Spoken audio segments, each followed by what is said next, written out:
Halo semuanya, selamat datang di Basobio. Dalam video ini kita akan membahas soal OSN Kabupaten di tahun 2022. Nah, kita mulai dari nomor 1. Oke, mari kita bahas nomor 1. Jenikim melakukan penelitian menggunakan bakteri X untuk memproduksi biosurfaktan. Biosurfaktan sendiri adalah suatu senyawa yang dapat menurunkan tegangan permukaan menggunakan bakteri X. Hasil penelitian tersebut dirangkum dalam grafik di bawah ini. Nah, tentukanlah apakah pernyataan berikut benar atau salah. Nah, grafik di bawah ini merupakan hasil dari pertumbuhan bakteri X, di mana dalam satu pertumbuhan itu akan dilihat apakah terjadi peningkatan biomasa, apakah ada metabolit yang dihasilkan, dan bagaimana glukosa digunakan dalam pertumbuhan bakteri tersebut.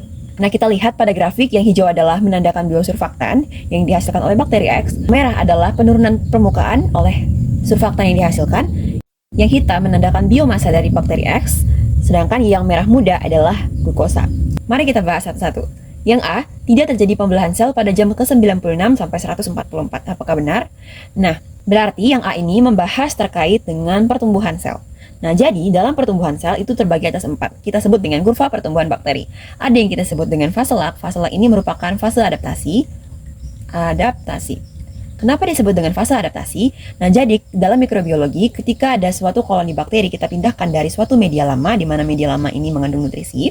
Nah, misalkan nih kita pindahkan dari salah satu koloni ke media baru, di mana dalam media baru ini sudah mengandung nutrisi yang cukup untuk pertumbuhan bakteri tersebut. Ini disebut dengan inokulasi.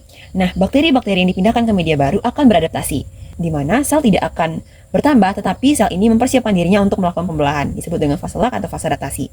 Nah, kemudian masuk ke fase berikutnya adalah fase eksponensial. Di fase eksponensial ini terjadi pembelahan sel secara konstan, di mana sel akan meningkat terus pembelahannya karena nutrisi yang tersedia masih cukup. Nah, selanjutnya masuk ke dalam fase stasioner, di mana dalam fase stasioner ini tumbuhan mikroba dalam media sudah mulai banyak, sedangkan nutrisi mulai terbatas dalam media tersebut.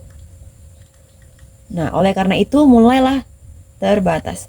Nah, oleh karena itu mulai terjadi persaingan antara mikroba tersebut, sehingga jumlah kematian sel dan juga jumlah sel yang membelah itu sama. Sehingga biasanya grafiknya akan mendatar. Selanjutnya dilanjutkan oleh fase kematian, di mana jumlah sel yang mati itu lebih tinggi jumlahnya.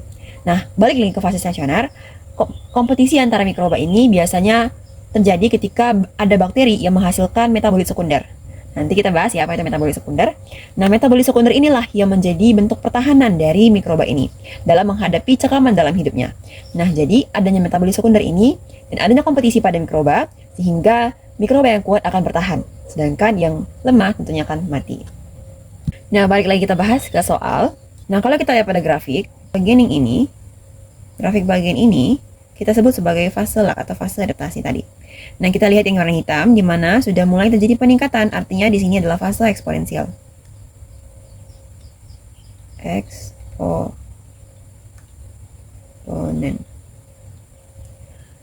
Nah, kita lihat ini, bagian ini sudah mulai terjadi, mulai mendatar ya dia, mulai terjadi keseimbangan antara jumlah sel yang hidup, jumlah sel yang bertambah, dan jumlah sel yang mengalami kematian. Ini kita sebut sebagai fase stasioner. Nah, sedangkan ketika dari jam 96 nih sampai ke 144 sudah mulai terjadi penurunan, artinya sudah mulai terjadi fase kematian. Nah, berarti yang A tadi dari jam 96 sampai 144 adalah fase kematian. Apakah benar tidak terjadi pembelahan sel? Masih terjadi pembelahan sel, tapi jumlah sel yang membelah itu sangat sedikit dibandingkan dengan jumlah sel yang mengalami kematian. Oleh karena itu kita bisa lihat di jam 144, di jam ke 144 ini sampai ke 192 masih ada yang membelah nih, masih ada. Cuma jumlahnya lebih sedikit dibandingkan jumlah sel yang mengalami kematian. Berarti ini bisa kita anggap sebagai salah. Lanjut lagi yang B. Biosurfaktan dalam penelitian ini adalah metabolit primer yang terlibat langsung dalam pertumbuhan bakteri X. Nah, jadi metabolit yang dihasilkan itu ada terbagi atas dua. Ada yang namanya metabolit primer dan ada yang namanya metabolit sekunder.